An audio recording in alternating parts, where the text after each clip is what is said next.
শিশু রামিসা হত্যা মামলার বিচার কার্য এখন চূড়ান্ত পর্যায়ে। আইনের ফাঁক গলে বেরিয়ে যেতে ঘাতক সোহেল রানার সাজানো সব নাটক ও চক্রান্ত একে একে ব্যর্থ হয়েছে।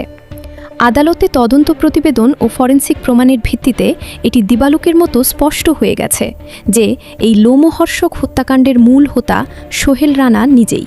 আত্মপক্ষ সমর্থনে তার সব মিথ্যাচার ধোপে না টেকায় মামলাটি এখন চূড়ান্ত রায়ের অপেক্ষায় রয়েছে।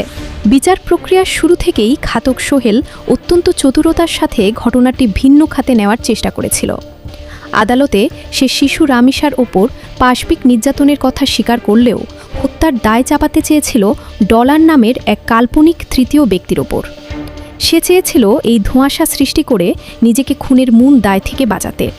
কিন্তু পুলিশ, তদন্ত কর্মকর্তা এবং ফরেনসিক বিশেষজ্ঞদের জোরালো প্রমাণের সামনে তার এই মিথ্যাচার তাসের ঘরের মতো ভেঙে পড়ে। তদন্তে সন্দেহাতীতভাবে প্রমাণিত হয়েছে যে এই মামলায় ডলার নামের ওই ব্যক্তির কোনো অস্তিত্বই নেই।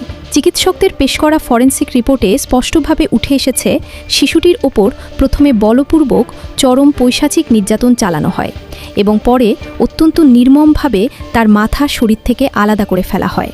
এই জঘন্য অপরাধের একমাত্র রূপকার সোহেল রানা। আর এই পুরো সময়টায় তার স্ত্রী স্বপ্না খাতুন ঘরের দরজা বন্ধ করে তাকে প্রত্যক্ষভাবে অপরাধে সহযোগিতা করেছে। রামিসার মায়ের শত আকুতি ও কান্নাকাটি সত্ত্বেও সে দরজা খোলেনি।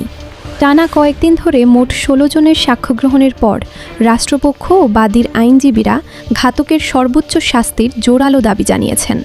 সব প্রমাণ যখন তার বিরুদ্ধে কথা বলছে, ঠিক তখনই জেলের ভেতরে নতুন এক নাটক শুরু করেছে সোহেল রানা।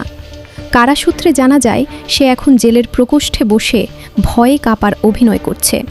সে দাবি করছে সে নাকি চোখের সামনে রামিসাকে দেখছে, রাতে ঘুমাতে পারছে না এবং ভয়ে চিৎকার করে বাঁচার আকুতি জানাচ্ছে। অপরাধ বিজ্ঞান ও মনস্তাত্ত্বিক বিশ্লেষকদের মতে এটি তার বাঁচার শেষ এবং অত্যন্ত সুকৌশলী এক চেষ্টা। ঠান্ডা মাথার এই খুনি নিজেকে মানসিক ভারসাম্যহীন বা পাগল প্রমাণ করতে চাইছে। সে খুব ভালো করেই জানে আইনি ব্যবস্থায় মানসিক রোগী বা হ্যালুসিনেশনে ভোগা ব্যক্তি হিসেবে প্রমাণিত হলে মৃত্যুদণ্ড এড়ানো বা স্থগিত করা সম্ভব। তবে দেশের বিচার ব্যবস্থা তার এই সাজানো নাটকে বিন্দুমাত্র কর্ণপাত করেনি। আজ ঘাতকের আত্মপক্ষ সমর্থনের সব যুক্তি খণ্ডন শেষে আদালত এই চাঞ্চল্যকর মামলার চূড়ান্ত রায়ের দিন ধার্য করবেন।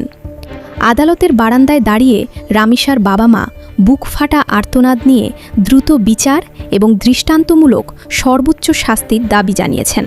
গণমাধ্যমের সামনে তারা বলেছেন, বাংলাদেশে আর কোনো বাবা মায়ের বুক যেন এভাবে খালি না হয়। তারা চান এমন শাস্তি হোক যা দেখে ভবিষ্যতে আর কোনো অপরাধী এমন দুঃসাহস না দেখায়। রামিসা হত্যার এই নির্মম সত্য আজ পুরো জাতির সামনে উন্মোচিত। এখন সবার দৃষ্টি আদালতের চূড়ান্ত রায়ের দিকে। এই বিচার প্রক্রিয়া ও ঘাতকের শেষ মুহূর্তের এমন আচরণ নিয়ে আপনাদের কী মতামত কমেন্ট করে জানান। খবরটি গুরুত্বপূর্ণ মনে হলে ভিডিওটি লাইক করুন এবং শেয়ার করে দিন। ধন্যবাদ।